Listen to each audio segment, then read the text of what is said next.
saya memutuskan untuk menyatakan berhenti dari jabatan saya sebagai Presiden Republik Indonesia terhitung sejak saya bacakan pernyataan ini pada hari ini, Kamis 21 Mei 1998. Diskusi kali ini seperti yang muncul tadi dalam video singkat di awal, kita ingin memaknai 22 tahun setelah reformasi itu, mau apa lagi sih kita ini?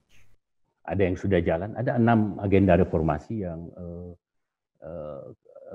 sebagian sudah jalan, kemudian ada juga yang belum tuntas. Kita dibantu oleh survei Litbang yang dilakukan oleh Litbang Kompas beberapa hari lalu dan dimuat di harian Kompas. Ada 6 agenda reformasi. Yang pertama adalah penghapusan duit fungsi ABRI dari militer. Kalau ini kayaknya sudah jalan. Kemudian pemberantasan korupsi, kolusi dan nepotisme. Ini teman-teman, kawan-kawan bisa nilai sendiri gimana ya. Kemudian kebebasan dan reformasi dan kebebasan berpolitik. Kemudian kebebasan berekspresi dan pengusutan penculikan aktivis penembakan mahasiswa yang terjadi pada 13 sampai 15 Mei 1998. Hasil survei Kompas itu menyimpulkan bahwa publik menilai agenda reformasi yang sudah berjalan 22 tahun belum tuntas. Sebagian agenda sudah dijalankan, tetapi ketidakpuasan masih membayangi perjalanan reformasi. Ketidakpuasan itu terutama di penegakan hukum di bidang korupsi. Meski KPK, Komisi Pemberantasan Korupsi sudah dibentuk sejak 2002, di TV, di online, dimanapun kita bisa baca tiap hari ada saja pejabat-pejabat publik yang kemudian tertangkap, apakah OTT dan terlibat dalam kasus korupsi. Untuk itulah kita akan mendengarkan 2 pembicara yang akan berbicara dalam diskusi kita kali ini. Pembicara pertama yang akan kami tampilkan nanti adalah Profesor Dr. Ismi Dwi Astuti Nurhaini, MSI. Beliau ini adalah guru besar ilmu administrasi negara, Fakultas Ilmu Sosial dan Ilmu Politik Universitas Negeri 11 Maret. Beliau juga adalah dekan 2 periode FISIP UNS 2015 sampai 2019. Kemudian 2019 sampai 2023. Prof. Ismi sebenarnya sudah bergabung dengan kita di obrolan ini, di diskusi virtual ini. Assalamualaikum, Prof. Sudah bergabung. Beberapa jabatan penting beliau di sini adalah anggota Dewan Pakar pada Indonesia Association for Public Administration, IAPA 2020 sampai 2022. Kemudian Ketua Grup Riset Pelayanan Publik berbasis Human Governance. Beliau juga menjadi konsultan pada pernah menjadi konsultan pada World Bank 2015 sampai 2019. Kemudian juga menjadi konsultan pada koordinator konsultan pada Australia Indonesian Partnership for Decentralization, Provinsi Jawa Timur, NTB, Papua pada 2014. Kemudian pembicara kedua yang nanti akan memaparkan juga soal bagaimana refleksi 22 tahun reformasi. Beliau adalah Sunanto SHI MH, Ketua Umum Pengurus Pusat Pemuda Muhammadiyah periode 2018-2022. Biasa dipanggil Cak Nanto, mungkin belum bergabung, tapi nanti akan bergabung. Beliau ini adalah, oh sudah Pak, apa kabar Pak? Assalamualaikum. Waalaikumsalam, Cak. Beliau lahir di Sumeneb, Madura, 24 September 1980. Pengalaman organisasi, pengalaman pekerjaan begitu banyak di depan saya ini, begitu banyak. Di antaranya adalah selain sebagai Ketua Umum PP Muhammadiyah, Pemuda Muhammadiyah, beliau juga pernah menjadi Sekretaris Pimpinan Pusat Komite Nasional Pemuda Indonesia, KNPI, 2011 dan 2014. Di dua organisasi ini, Pemuda Muhammadiyah, baik IME maupun di Pemuda Muhammadiyahnya, serta di KNPI malam melintang, Cak Narto malam melintang memegang berbagai jabatan penting. Kemudian di pengalaman pekerjaan, terakhir adalah Koordinator Nasional JPPR tahun 2017-2019. Mungkin untuk lebih teraturnya, saya akan membagi diskusi. Kita akan mulai diskusi dengan dari pemaparan dari Prof. Ismi nanti. Selama 10 menit, Prof. Silakan kasih pemaparannya, nanti kemudian akan langsung diteruskan oleh Cak Narto. Ya, baik, selamat siang Bapak dan Ibu. Assalamualaikum warahmatullahi wabarakatuh. Waalaikumsalam warahmatullahi wabarakatuh. Dan salam sejahtera untuk kita semua. Perkenalkan, saya Ismi. Sekarang ini sedang dipercaya untuk menjadi dekan di Fakultas Ilmu Sosial dan Ilmu Politik Universitas 11 Maret. Dan pada siang hari ini saya ingin sedikit berbagi pendapat terkait dengan kasus korupsi yang ada di Indonesia. Ada 6 hal yang ingin saya sampaikan di sini terkait dengan korupsi di Indonesia. Yang pertama adalah memperbincangkan tentang lingkup korupsi yang sudah mendapatkan pengesahan dari undang-undang yang ada. Kemudian yang kedua adalah mencoba membandingkan situasi dan kondisi korupsi yang terjadi di Indonesia dibandingkan dengan negara-negara lain, termasuk di dalamnya adalah korupsi terbanyak yang terjadi di Indonesia. Kemudian yang ketiga, saya ingin menyampaikan kenapa sebetulnya sampai saat ini korupsi itu masih terjadi dan hambatan-hambatan yang selama ini dihadapi oleh Indonesia ketika menangani persoalan korupsi. Kemudian pada bagian berikutnya saya menampilkan tentang pengalaman-pengalaman yang pernah dilakukan oleh negara-negara lain di dalam penanganan korupsi, dan kemudian yang terakhir itu menawarkan tentang strategi pemberantasan korupsi. Yang pertama adalah tadi sudah disampaikan oleh moderator, saya sebagai guru besar ilmu administrasi negara, dan alhamdulillah sampai saat ini belum pernah terlibat dalam kasus-kasus korupsi, Mas. Jadi mungkin kalau bercerita itu ya hanya mengamati saja begitu. Ini mungkin berbeda kalau orang sudah pernah terlibat dalam kasus korupsi. Tetapi mudah-mudahan sampai selesai di dalam menjalankan pekerjaan ini tidak sekalipun terlibat dalam kasus-kasus korupsi. Lanjut saja. Bapak dan Ibu, sesuai dengan peraturan perundang-undangan yang ada, sebetulnya ketika kita berbicara tentang korupsi, kata kuncinya hanya satu, bahwa apa yang dilakukan oleh seseorang atau sekelompok orang atau suatu organisasi itu merugikan keuangan negara, itu saja. Tetapi bentuk-bentuknya itu menjadi sangat luar biasa. Mulai dari kasus suap menyuap, penggelapan dalam jabatan, kemudian pemerasan, perlakuan-perlakuan yang curang, melakukan markup, melakukan gratifikasi, dan sebagainya, dan sebagainya. Dan ini semuanya dilakukan tentu saja akan menimbulkan kerugian keuangan negara yang luar biasa. Nah, Bapak dan Ibu, pada slide ini saya mencoba menunjukkan bagaimana persepsi korupsi yang terjadi di Indonesia. Indikator yang digunakan untuk menunjukkan indeks korupsi ini adalah berdasarkan atas penelitian atau survei terhadap pihak-pihak yang memiliki kepentingan berurusan dengan persoalan-persoalan perizinan ataupun persoalan-persoalan pelayanan publik di Indonesia dan di dunia. Nah, dari gambar ini kita melihat bahwa di dunia ini ada 10 negara dengan persepsi korupsi terbaik di dunia. Yang pertama adalah Denmark, kemudian Selandia Baru, dan seterusnya. Ini ada 10 negara dengan indeks korupsi tertingginya itu adalah 87.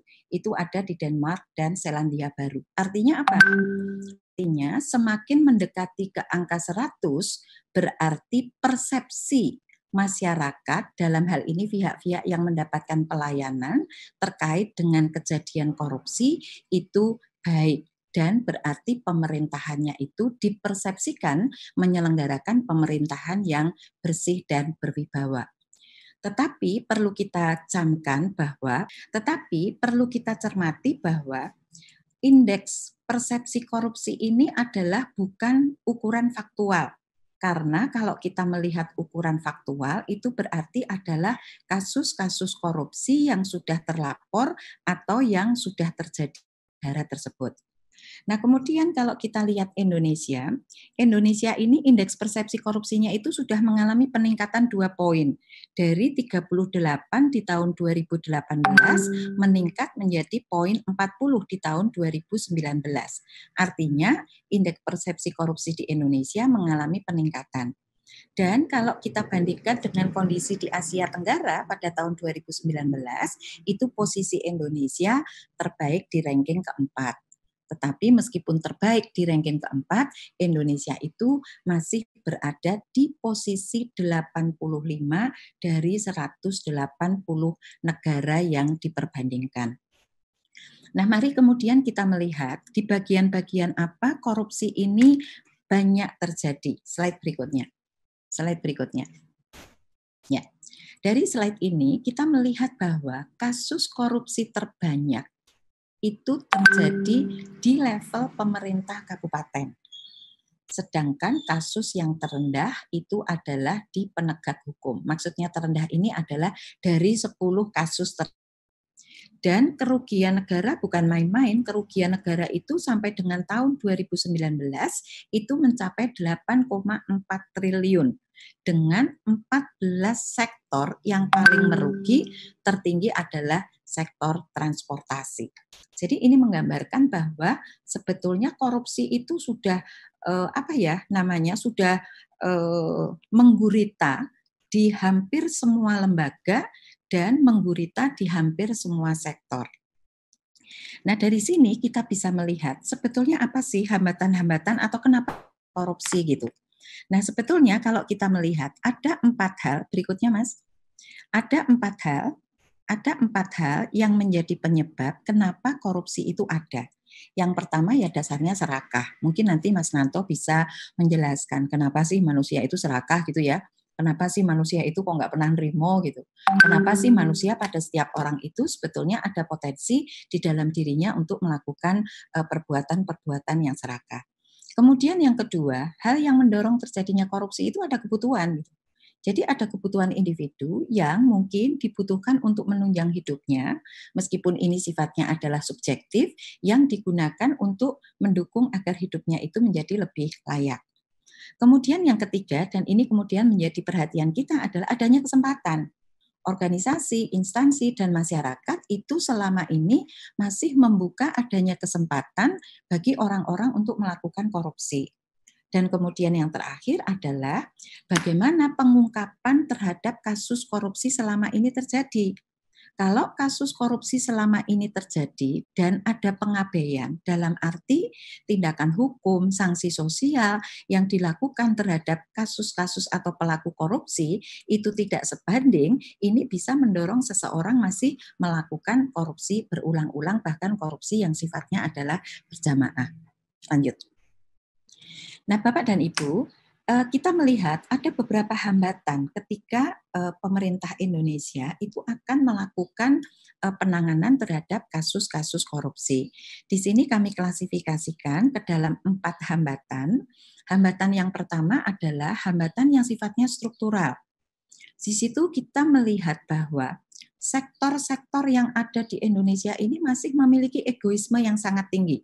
Bahkan sering terjadi adanya penggelembungan dana bukan karena disebabkan disebabkan karena kebutuhan organisasi itu sendiri, tetapi lebih disebabkan karena ekosektoral. Kemudian pengawasan-pengawasan internal itu belum berjalan secara intensif dan koordinasi lintas lembaga itu juga belum berjalan secara optimal. Kemudian yang kedua adalah hambatan kultural. Kita masih melihat bahwa ketika terjadi kasus-kasus korupsi, itu aparatur pemerintah seringkali masih menunjukkan sikap toleran, bahkan ada kecenderungan bahwa pimpinan di organisasi itu menutup-nutupi kejadian adanya korupsi. Ini tentu berkaitan dengan kekhawatiran dari pimpinan organisasi itu kalau lembaganya itu nanti kemudian terbuka kasus-kasus korupsi. Jadi yang terjadi seringkali adalah ya wis lah rapopo, kalau orang Jawa mengatakan begitu. Jadi terjadi pembiaran terhadap terjadinya kasus korupsi. Kemudian yang lebih mengerikan lagi adalah adanya campur tangan dari eksekutif, legislatif, ataupun yudikatif. Sehingga seringkali kasus-kasus korupsi yang kasat mata bahwa itu betul-betul ada korupsi, tiba-tiba saja kasusnya kemudian hilang begitu saja karena adanya campur tangan dari eksekutif, legislatif, maupun yudikatif. Kemudian komitmen di dalam penanganan korupsi ini juga masih kita pertanyakan, dan kemudian sikap permisif dari masyarakat terhadap korupsi. Kemudian hambatan yang ketiga adalah hambatan instrumental. Kita memiliki peraturan perundang-undangan, di mana peraturan perundang-undangan yang ada itu seringkali bersifat tumpang tindih, sehingga penanganan terkait dengan korupsi itu menjadi tidak optimal. Kemudian yang kedua, di Indonesia memang baru saja diperkenalkan tentang identitas single identification number ya, baik itu untuk kepentingan pembayaran pajak, SIM dan sebagainya. Kita berharap bahwa instrumen ini akan bisa memperkecil kasus-kasus terjadinya korupsi. Kemudian penegakan hukum kita masih melihat adanya kelemahan di situ dan sulitnya pembuktian kasus-kasus korupsi. Kenapa?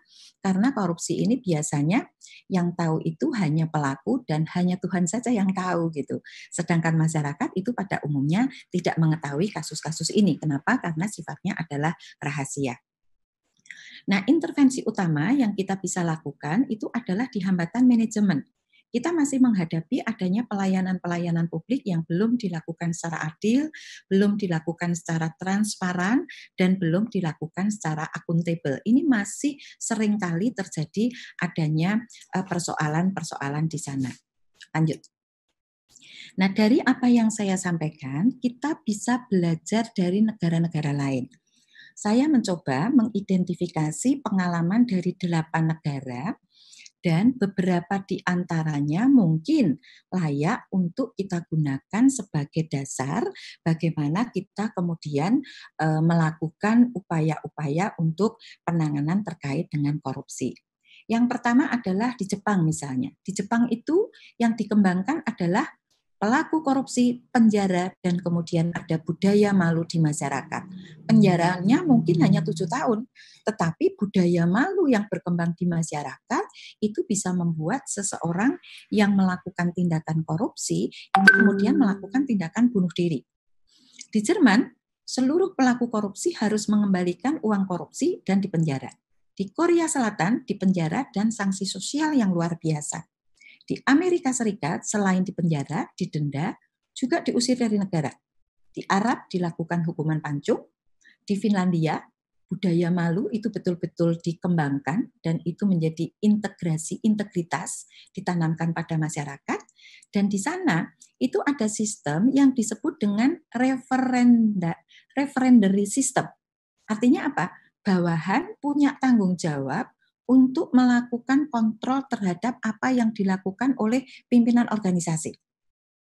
Kemudian di Denmark, di sana memiliki lembaga pengawas khusus, menempatkan semangat korupsi, ada hotline, pelayanan 24 jam, ada pelatihan anti korupsi, tidak memberikan hak imunitas bagi koruptor, dan ombudsman serta auditor lembaga keuangan ini berperan sebagai pengawas. Sedangkan di Singapura, selain ada lembaga seperti KPK, memiliki aturan yang sangat ketat, memberikan gaji yang tinggi, dan menerapkan people action party, di mana di sini sama dengan yang terjadi di Finlandia bahwa masyarakat itu memberikan pengawasan terhadap jalannya pemerintahan.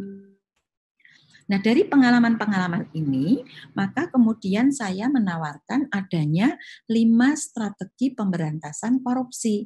Yang tadi dikatakan, so what gitu loh, setelah kita melakukan reformasi, kita ngapain? Apa reformasi kemudian berhenti?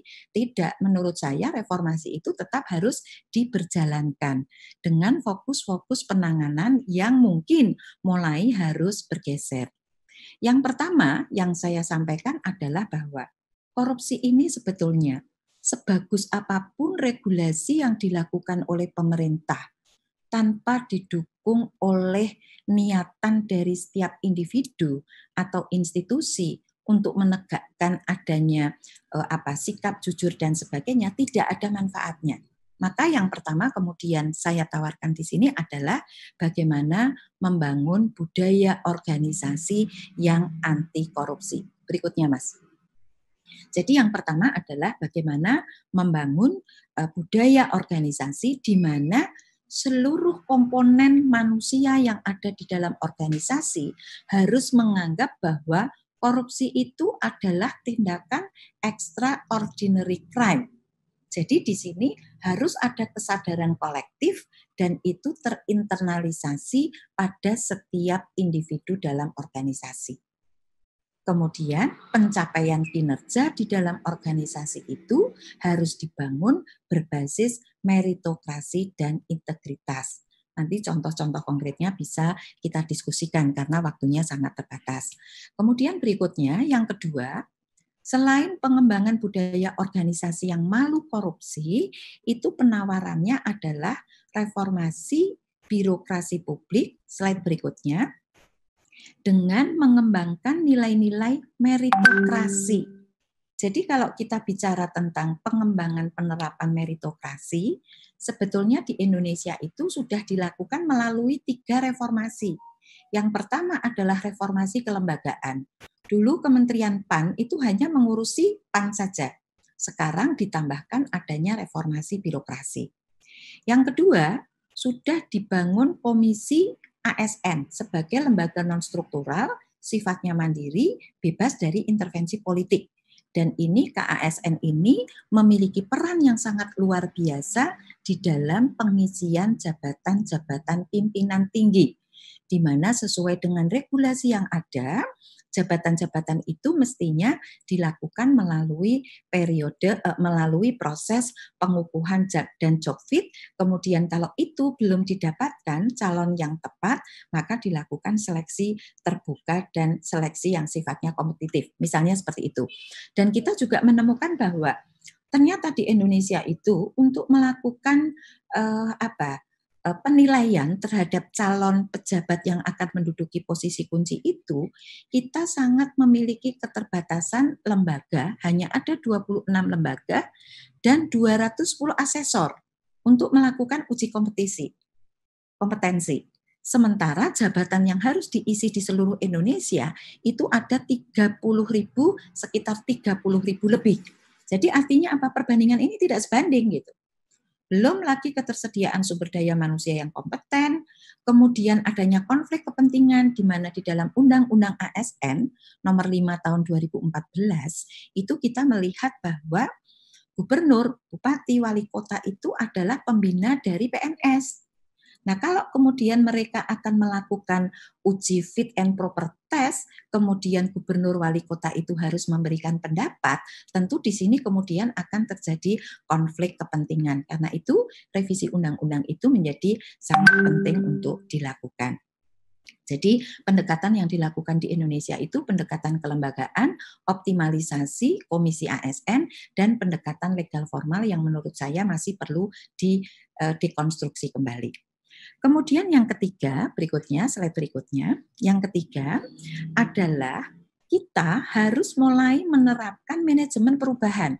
Apa itu manajemen perubahan? Ya kita harus mendukung good governance, kemudian penerapan e-gov itu harus terhubung antar subsistem, jadi antar lembaga-lembaga yang ada harus saling terhubung, egoisme sektoral harus dirubah, harus dibuang. Maka di sini orientasi utamanya adalah pemerintah itu mulai harus bekerja dan berorientasi ke collaborative governance. orientasinya adalah pada pelayanan publik yang prima, dan fokus perubahan reformasinya yang semula ada di 8 area perubahan, saat ini yang paling penting adalah pada sistem akuntabilitas kinerja instansi pemerintah, yang di dalamnya harus berorientasi pada kinerja. Itu menjadi penting. Dukungan teknologi menjadi sangat penting, sense of belonging dari kementerian juga harus penting, jadi jangan hanya menganggap bahwa reformasi itu tanggung jawab Menpan RB saja, tetapi itu tanggung jawab seluruh kementerian dan institusi, dan kolaborasi di level internasional itu harus dilakukan.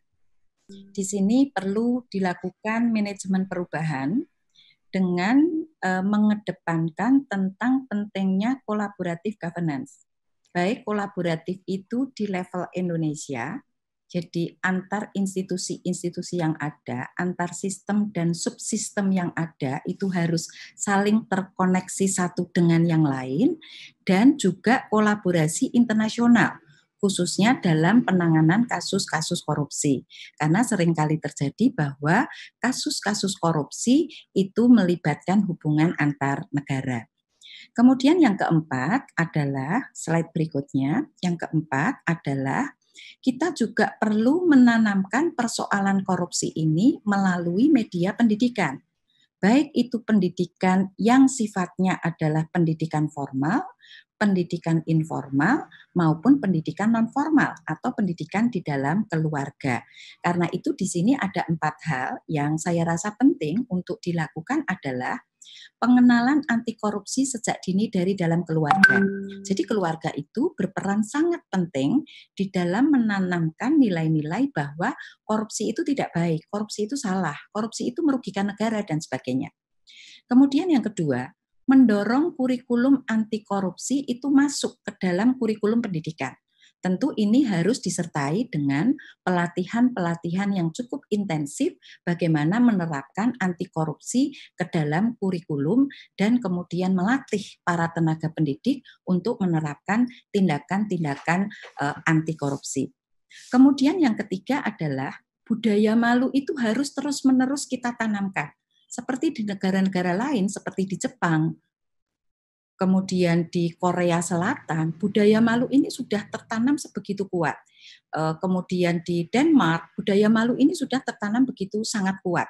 Sehingga ketika seseorang terjebak dalam kasus korupsi, itu mereka mendapatkan sanksi sosial yang luar biasa, baik dari dalam keluarga maupun di masyarakat.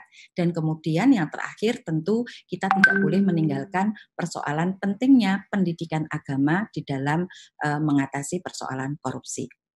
Kemudian yang terakhir, yang kelima, slide berikutnya, itu adalah tentang bagaimana lembaga yang selama ini sudah mendapatkan kewenangan luar biasa untuk menangani persoalan-persoalan korupsi itu harus diperkuat.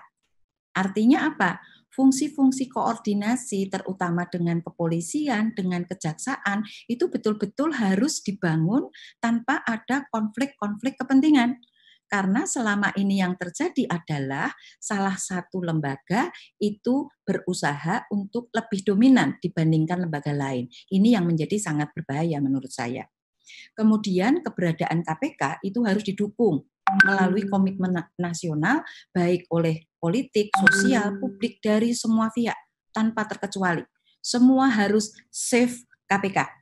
Jangan ada usaha-usaha untuk mengkerdilkan keberadaan KPK. KPK harus menjadi lembaga yang betul-betul survive di dalam menangani persoalan korupsi. Dan tentu saja perlu disertai dengan dukungan anggaran, sumber daya manusia yang profesional, dan landasan hukum yang memberikan kewenangan penuh kepada KPK. Kemudian yang terakhir adalah membangun sistem hukum yang lebih baik. Artinya apa? Undang-undang yang selama ini ada, undang-undang yang selama ini saling tumpang tindih, itu harus mulai disempurnakan. Undang-undang tentang ASN itu harus disempurnakan. Kemudian kontrak politik, jangan sampai terjadi adanya kontrak politik antara birokrat dengan politikus yang di dalamnya penuh kepentingan. Artinya apa? Kontrak politik yang harus dilakukan adalah mengedepankan penyelenggaraan pemerintahan yang bersih dan berwibawa. Kemudian kode etik PNS itu harus ditegakkan, kolaborasi internasional harus dijalankan secara optimal, baik di dalam penuntutan, penyidikan, penanganan, dan sebagainya. Jadi kolaborasi ini bisa dimaksudkan untuk berbagi pengalaman dan sebagainya. Barangkali itu yang bisa saya sampaikan terkait dengan persoalan korupsi dan strategi-strategi yang perlu dilakukan, sehingga kata kuncinya adalah jangan pernah berhenti untuk melakukan reformasi. Sekian, terima kasih. Kurang dan lebihnya saya mohon maaf. Wabillahi taufiq wal hidayah. Wassalamualaikum warahmatullahi wabarakatuh. Pemaparan Prof. Ismi ini khusus menyoroti pada satu tema penting dan yang sampai sekarang masih tema ini begitu besar di negara kita adalah tema korupsi. Secara komprehensif Prof. Ismi menyampaikan banyak hal, terutama misalnya ada banyak strategi untuk pemberantasan korupsi yang kita kemudian bisa menjadi semacam rekomendasi kepada pihak-pihak yang berkompeten supaya ini bisa masuk dengan belajar dari beberapa negara-negara lain yang melakukan pemberantasan korupsi. Terima kasih sudah nonton. Jangan lupa like, subscribe, dan share ya.